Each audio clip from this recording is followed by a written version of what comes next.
जय हिंद। आइए आज हम लोग फिर कुछ इम्पोर्टेंट क्वेश्चन को हल करते हैं जो एग्जाम के लिए बहुत ही इम्पोर्टेंट है। आपके सामने ये क्वेश्चन यहाँ पर है, रेलगाड़ी से संबंधित है। आज हम लोग रेलगाड़ी से संबंधित कुल 2 क्वेश्चन हल करेंगे जो एग्जाम में पूछे गए हैं। तो पहला क्वेश्चन आपके सामने है। यहाँ पर यह क्वेश्चन कह रहा है, एक रेलगाड़ी एक समान चाल से 180 किलोमीटर की दूरी तय करती है। कोई रेलगाड़ी है, एक समान चाल से 180 किलोमीटर की दूरी तय करती है, लेकिन यहाँ पर एक खास बात है, हमें रेलगाड़ी की चाल अभी पता नहीं है कि किस चाल से रेलगाड़ी चल रही है। उसके बाद बोला है, यदि चाल 5 किलोमीटर प्रति घंटा अधिक हो तो वह उसी यात्रा में 1/2 घंटा कम लेती। रेलगाड़ी की चाल ज्ञात कीजिए। अगर चाल बढ़ा दे तो वह उसी यात्रा को तय करने में आधा घंटा कम लेती है। तो रेलगाड़ी की हमें चाल निकालना है, रेलगाड़ी किस चाल से चल रही है। यहाँ पर हमें पता नहीं है रेलगाड़ी किस चाल से चल रही है, तो हम मान लेते हैं यहाँ पर, माना रेलगाड़ी की चाल x किलोमीटर प्रति घंटा है, ऐसा हमने मान लिया। और दूरी दिया हुआ है, दूरी कितना चल रही रेलगाड़ी, कितना दूर जा रही है, दिया है 180 किलोमीटर। तो दूरी यहाँ पर लिख लिए हैं 180 किलोमीटर। यहाँ पर हमें चाल भी पता है और दूरी भी पता है, तो हम क्या समय निकाल सकते हैं? जी हाँ, तो समय बराबर होता है दूरी बटे में चाल। तो यहाँ पर 2 समय है। अभी जब चाल x किलोमीटर प्रति घंटा है तो इस दूरी को तय करने में कुछ समय लगेगा। उसके बाद बोला है चाल 5 किलोमीटर प्रति घंटा अधिक हो तो चाल जब बढ़ा देंगे तो समय भी बदल जाएगा, तो वहां पर हम दूसरा समय लेंगे।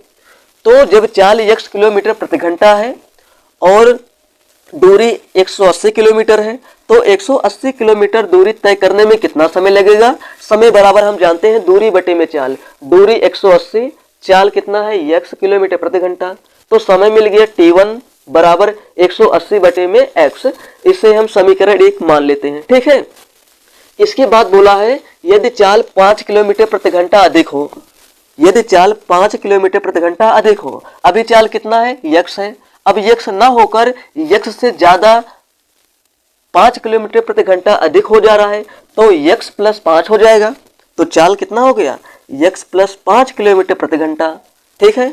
जब चाल इतना हो गया तब 180 किलोमीटर दूरी तय करने में कितना समय लगेगा? तो समय बराबर दूरी बटे में चाल। दूरी 180 किलोमीटर है और चाल यहाँ पर कितना है? x प्लस 5 किलोमीटर प्रति घंटा। तो यहाँ पर t2 बराबर इतना आ गया। तो यहाँ पर क्या बोला है, यदि चाल 5 किलोमीटर प्रति घंटा अधिक हो तो वह उसी यात्रा में आधा घंटा कम लेते हैं।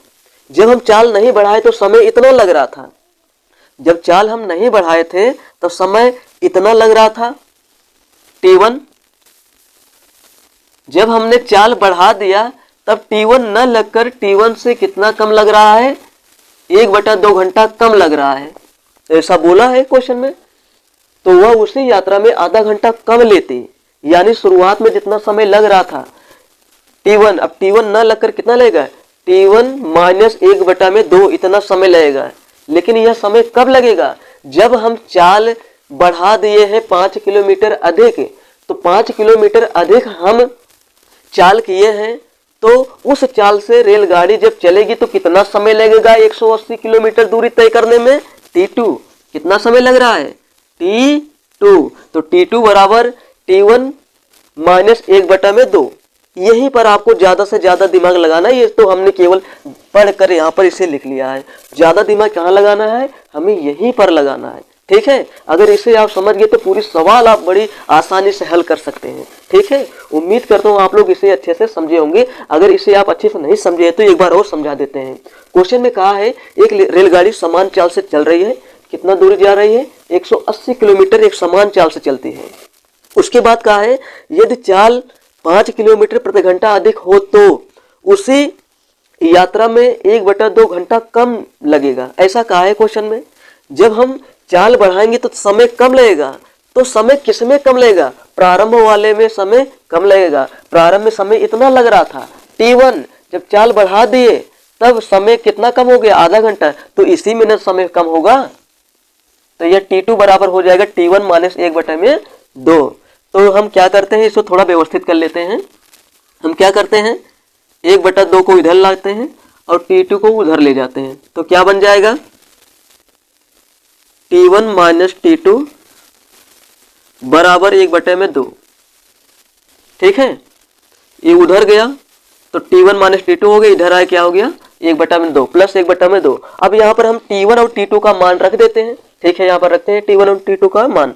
T1 का मान कितना है 180 प्लस बटे में है 180 बटे में x, उसके बाद माइनस T2 का मान कितना है 180 बटे में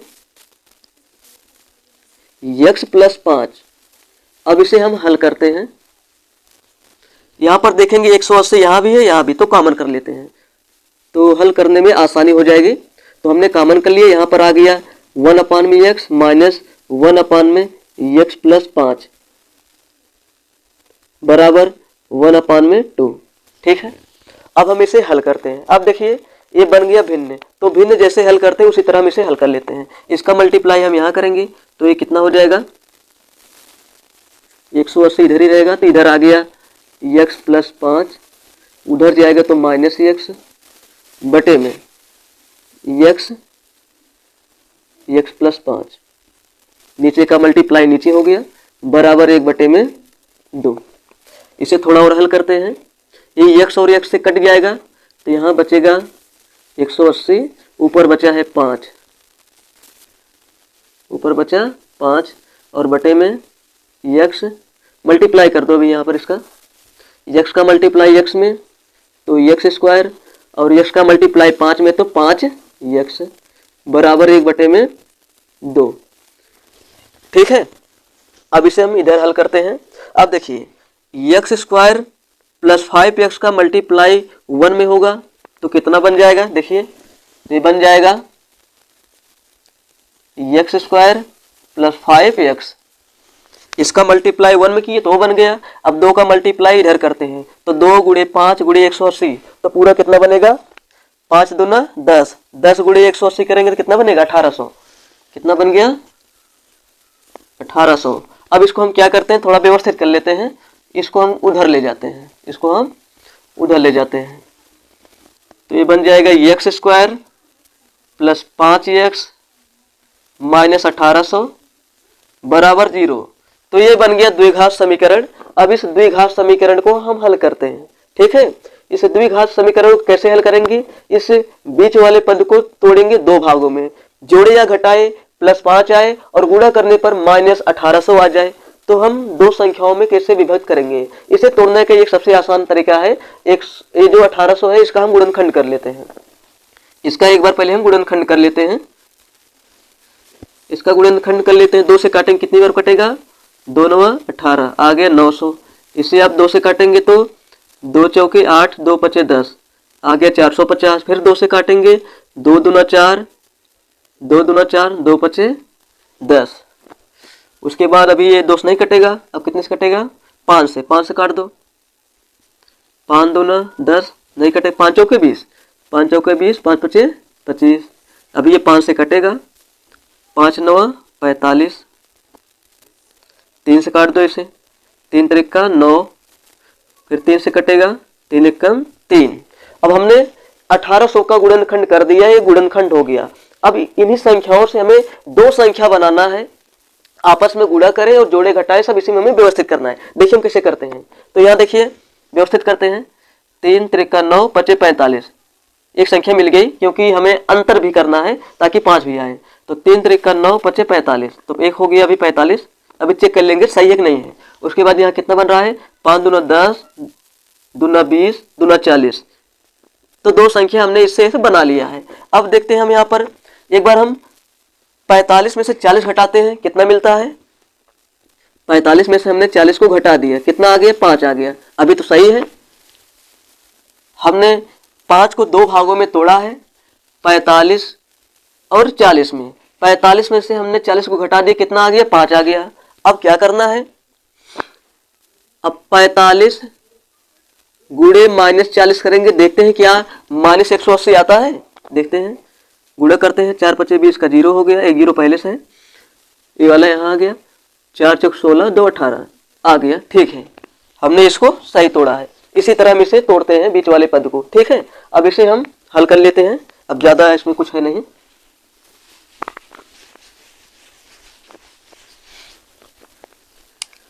तो इसको हम हल करते हैं। X square plus 45x minus 40x minus 1800 बराबर 0। अब यहाँ से क्या करते हैं, हम x कॉमन कर लेते हैं। तो यहाँ से x कॉमन कर लिए, यहाँ बचा x और यहाँ बचा 45। अब यहाँ से क्या कॉमन करेंगे, माइनस 40, क्योंकि बीच में प्लस है तो बीच में प्लस आना चाहिए, तो माइनस 40 कॉमन कर लेते हैं। तो यहाँ बचेगा केवल x और ये प्लस हो गया, 40 से इसमें भाग देंगे, 0 कट गया तो 45 बार जाएगा, 45 बार में कट गया बराबर 0। तो एक ब्रैकेट में मिल गया x प्लस 45 और अगले ब्रैकेट में मिल गया x माइनस 40 बराबर 0। अब हम इसे बारी बारी से 0 के बराबर पुट करेंगे। एक बार इसको बराबर 0, एक बार इसको बराबर दिखाते हैं। x प्लस 45 बराबर 0, तो x बराबर आ गया माइनस 45। एक बार इसको भी दिखा देते हैं बराबर 0, देख लीजिए बराबर 0। तो यहां से x बराबर आ गया 40। तो हम यहाँ पर x का मान 2 निकाले, एक धनात्मक आया, एक ऋणात्मक आया है। तो यहाँ पर ऋणात्मक लेंगे नहीं, क्योंकि जो रेलगाड़ी चल रही है एक समान चाल से चल रही है, चाल में कोई कमी नहीं हो रही है, इसलिए ऋणात्मक नहीं लेंगे। एक समान चाल से चल रही है, यानी चाल जो होगा धनात्मक होगा, तो माइनस वाला हम नहीं लेंगे, इसे छोड़ देंगे, तो केवल प्लस वाला लेंगे। तो x का मान आ गया 40, तो यहां पर आ गया x का मान। रेलगाड़ी की चाल हमने क्या माना था शुरुआत में, x किलोमीटर प्रति घंटा, तो x का मान हमने निकाल लिया है, तो यहां पर हो गया। अतः रेलगाड़ी की चाल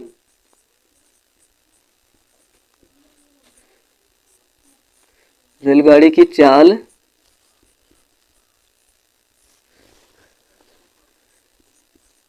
40 किलोमीटर प्रति घंटा है। तो इस तरह हमने फाइनली इस क्वेश्चन को हल कर लिया है। इस तरह के क्वेश्चन को इसी तरह हल करते हैं, ठीक है। सबसे ज्यादा दिक्कत कहाँ होता है, यहीं पर समीकरण बनाने में, यहीं पर आपको ज्यादा ध्यान देना है। अगर इसमें कोई भी कंफ्यूजन है तो आप लोग कमेंट करके जरूर बताइएगा, इसे मैं फिर से बताने की कोशिश करूंगा। तो चलिए इसी से मिलता जुलता एक क्वेश्चन और हल करते हैं जो एग्जाम में पूछा गया है। तो उम्मीद करता हूं आप लोग इसे अच्छे से समझे होंगे, ठीक है। तो चलिए इसे हम हल करते हैं, क्वेश्चन नंबर 2 को। चलिए उसी से मिलता जुलता एक क्वेश्चन और हल करते हैं। यहाँ पर क्वेश्चन है कुछ, यहाँ पर थोड़ा सा कम ज्यादा का बदलाव है और सेम वही तरीका अपनाना है हल करने का। तो यहाँ पर क्वेश्चन कह रहा है, एक रेलगाड़ी 480 किलोमीटर की दूरी समान चाल से तय करते हैं। वहां पर की दूरी 180 किलोमीटर था, यहाँ पर 480 किलोमीटर है, बस यही अंतर है। उसके बाद कह रहा है, यदि चाल 8 किलोमीटर प्रति घंटा कम हो तो वह उसी दूरी को तय करने में 3 घंटा अधिक लेती। रेलगाड़ी की चाल ज्ञात कीजिए। यहां पर बोला है यदि चाल 8 किलोमीटर प्रति घंटा कम हो तो वह उसी दूरी को तय करने में 3 घंटा अधिक लेती। आप ही सोचिए, अगर हम चाल कम कर देंगे तो दूरी तय करने में समय ज्यादा लगेगा। कितना ज्यादा लग रहा है, 3 घंटा। तो चाल बढ़ाएंगे तो समय कम लगेगा, इतना तो आप जानते हैं। तो हमें ये पता नहीं है रेलगाड़ी की चाल कितना है, तो यहां पर हम मान लिए हैं रेलगाड़ी की चाल है x किलोमीटर प्रति घंटा, ठीक है। और दूरी कितना है, 480 किलोमीटर, ठीक है। तो 480 किलोमीटर की दूरी x किलोमीटर प्रति घंटा की चाल से तय करने में लगा समय हम मान लेते हैं t1। समय बराबर होता है दूरी बटे में चाल। दूरी है 480 किलोमीटर और चाल है x किलोमीटर प्रति घंटा। तो यहां से t1 बराबर मिल गया 480 बटे में x। इसे हम समीकरण 1 नाम दे देते हैं, ठीक है। उसके बाद यदि चाल 8 किलोमीटर प्रति घंटा कम हो, क्वेश्चन में कहा है यदि चाल 8 किलोमीटर प्रति घंटा कम हो तो चाल कितना होगा। प्रारंभ में चाल कितना था, x किलोमीटर प्रति घंटा। अब कहा है 8 किलोमीटर प्रति घंटा चाल कम हो, तो प्रारंभ में x था, अब 8 कम कर देते हैं, तो x से 8 कम इस प्रकार हम कर देते हैं। तो x माइनस 8 किलोमीटर प्रति घंटा चाल हो गया। तो x minus x minus 8 kilometre प्रति घंटा की चाल से 480 किलोमीटर की दूरी तय करने में कितना समय लगेगा, हम मान लेते हैं t2 समय। t2 बराबर दूरी बटे में समय, दूरी 480 किलोमीटर, चाल x माइनस 8 हो जाएगा। यहाँ पर कितना हो जाएगा, x माइनस 8। अब प्रश्नानुसार हम यहाँ पर लिखते हैं, जो यहाँ पर आपको अच्छे से दिमाग लगाना, अच्छे से समझना है, आराम से आप लोग समझिए, बिल्कुल समझ में आपको आएगा। तो देखिए यहाँ पे यहाँ बोला है यदि चाल 8 किलोमीटर प्रति घंटा कम हो तो वह उसी दूरी को तय करने में, मतलब 480 किलोमीटर की दूरी x किलोमीटर प्रति घंटा की चाल से तय करने में इतना समय लगा था। अब हम चाल कम कर दिए हैं, तो 480 किलोमीटर की दूरी तय करने में x किलोमीटर प्रति घंटा की चाल से इतना समय लग रहा था, जब हम कम कर दिए हैं तो 3 घंटा हो लगेगा। अब T1 नहीं लगेगा, T1 अब नहीं लगेगा, अब कितना लगेगा, T1 प्लस 3 घंटा, T1 प्लस 3 घंटा। चाल हम कितना कम किए थे, 8 किलोमीटर प्रति घंटा कम किए थे, तो हमें चाल कितना मिल गया था, x माइनस 8 किलोमीटर प्रति घंटा। तो इस चाल से 480 किलोमीटर की दूरी तय करने में कितना समय लगा, T2। अब दोनों समय क्या हो गए, बराबर हो गए, दोनों समय क्या हो गए, अब बराबर हो गए। अब हम क्या करते हैं, T1 को इधर लाते हैं, T1 को इधर लाते हैं, तो यहां से मिल जाएगा T2 माइनस T1 बराबर 3, T2 माइनस T1 बराबर 3। आई होप आप इसे अच्छे से समझे होंगे, ठीक है। अब यहां से हम T2 और T1 का मान रख देंगे, T2 और T1 का मान रख देंगे। तो चलिए अब यहां पर हम T2 और T1 का मान रख देते हैं। T2 का मान कितना है, T2 का मान है 480 बटे में x माइनस 8 माइनस T1 का मान है 480 बटे में x बराबर 3। 480 दोनों में है, हम यहाँ से कॉमन कर लेते हैं, तो 480 कॉमन आ गया, तो यहाँ बचा 1 बटे में x माइनस 8 और यहाँ से माइनस 1 बटे में x, ठीक है, बराबर 3। अब इसे हम हल कर लेते हैं, यहाँ से इसे हल कर लेते हैं। यहाँ पर आ गया x, इसका मल्टीप्लाई यहाँ x हो गया, और इसका मल्टीप्लाई इधर करेंगे माइनस का मल्टीप्लाई करते हुए, तो माइनस x प्लस 8 बटे में x माइनस 8 बराबर 3, ठीक है। x और x से क्या होगा, कैंसिल हो जाएगा, तो बचेगा केवल 8। तो ऊपर बच गया 480 और यहाँ पर 8, और इसके बटे कितना हो गया, मल्टीप्लाई कर दो, x स्क्वायर माइनस 8x बराबर 3, ठीक है, बराबर 3। इसके बटे 1 मान लो। अब इसका मल्टीप्लाई 3 में हो जाएगा, 1 का मल्टीप्लाई यहाँ हो जाएगा, तो 3 का मल्टीप्लाई इसमें करेंगे, कितना मिलेगा, यहाँ लिखते हैं 3x स्क्वायर, और 3 का 8 में होगा तो माइनस 24x, ठीक है। और इसके बाद देखिए 1 का यहाँ होगा, तो 1 गुणे 8 गुणे 480, मतलब 480 गुणे 8, तो कितना मिल जाएगा, 8 शून्य में 0। अब इसको हम इधर लाते हैं, ये बन गया 3x स्क्वायर माइनस 24x और माइनस 38 40 बराबर 0, 3840 बराबर 0। अब क्या करते हैं हम, देखते हैं 3 कॉमन होता है, 8 4 12 3 15, 3 हम कॉमन कर लेते हैं, यहाँ से 3 कॉमन करते हैं, तो यहाँ बचे x square minus 8x minus 3 एकम 3, उसके बाद 3 दूना 6, 3 8 24 और 0 आ गया, 1280 बराबर 0। तो 3 का उधर डिवाइड कर देंगे तो 0 हो जाएगा, तो बचे क्या finally, x square minus 8x minus 1280 बराबर 0। अब इसे हम क्या करेंगे, माइनस 8 को 2 भागों में तोड़ेंगे, ताकि जोड़े या घटाए माइनस 8 आए और गुणा करने पर 1280 आए। तो हम इसको 2 भागों में कैसे तोड़ेंगे, देखिए माइनस 8 को हम 2 भागों में तोड़ेंगे, जोड़े या घटाए माइनस 8 आए और गुणा करने पर माइनस 1280 आए। तो इसे हम 2 भागों में इस प्रकार तोड़ेंगे, x square minus 40x plus 32 x minus 1280 बराबर 0। यहाँ पर माइनस आना चाहिए, इसलिए हमने 40 बड़ा था और 40 सामने माइनस लगाया, तो -40 + 32। तो आप इसमें से इसे घटाएंगे तो -8 आ जाएगा। -40 गुणे +32 करेंगे तो -1280 मिल जाएगा। ठीक है, अब यहाँ से हम यक्स कॉमन कर लेते हैं, यक्स कॉमन कर लेते हैं, तो यक्स का मान यहाँ से निकल जाएगा। भी गुणनखंड कर ले, यक्स कॉमन करने के बाद यहाँ बचा यक्स, यहाँ बचा -40। ठीक है, उसके बाद हम क्या करेंगे, यहाँ से +32 कॉमन कर लेंगे, 32 कॉमन हो गया, यहाँ बचा यक्स, 32 से इसमें डिवाइड लगाएंगे तो आएगा 40 बराबर 0। तो एक ब्रैकेट में मिल जाएगा यक्स -40 और अगले ब्रैकेट में मिल जाएगा यक्स प्लस का 32 बराबर 0। तो इसको हम बराबर 0, इसको बराबर 0 करके हम यक्स का मान यहाँ से कैलकुलेट कर लेंगे, तो यक्स -40 बराबर 0। तो यक्स बराबर यहाँ से आ गया 40, ये धनात्मक आया हुआ है, और यहाँ से हम इसको बराबर 0 करेंगे तो मिलेगा यहाँ से यक्स प्लस 32 बराबर 0। तो यक्स बराबर -32।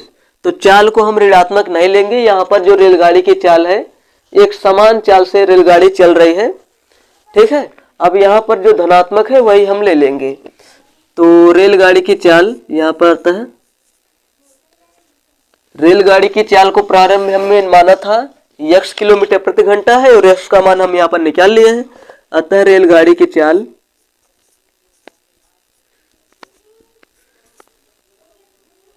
रेलगाड़ी की चाल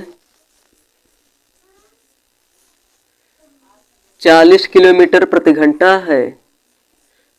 शायद उसमें भी आया था 40, इसमें भी आ गया, कोई बात नहीं, हमारा सॉल्यूशन आ गया, 40 किलोमीटर प्रति घंटा है। ठीक है, तो आज हमने 2 क्वेश्चन अच्छी तरह से हल कर लिया है। इसके बाद और भी क्वेश्चन हम लोग इम्पोर्टेंट क्वेश्चन को हल करेंगे। तो स्टोरेज प्रॉब्लम की वजह से आज हम केवल 2 ही क्वेश्चन हल किए हैं, 2 ही कर पा रहे हैं। तो नेक्स्ट वीडियो में और भी हम इम्पोर्टेंट क्वेश्चन ला रहे हैं, आप लोग धैर्य बनाइए। तो इसके बाद हम आज के लिए इतना ही, तो हम मिलते हैं किसी और वीडियो में। अगर इसमें कोई भी डाउट है तो आप लोग को कमेंट करके ज़रूर बताइए, तो हम आपका रिप्लाई देने की कोशिश करेंगे। तो आज के लिए इतना ही, मिलते हैं किसी नए वीडियो में, तब तक के लिए जय हिंद।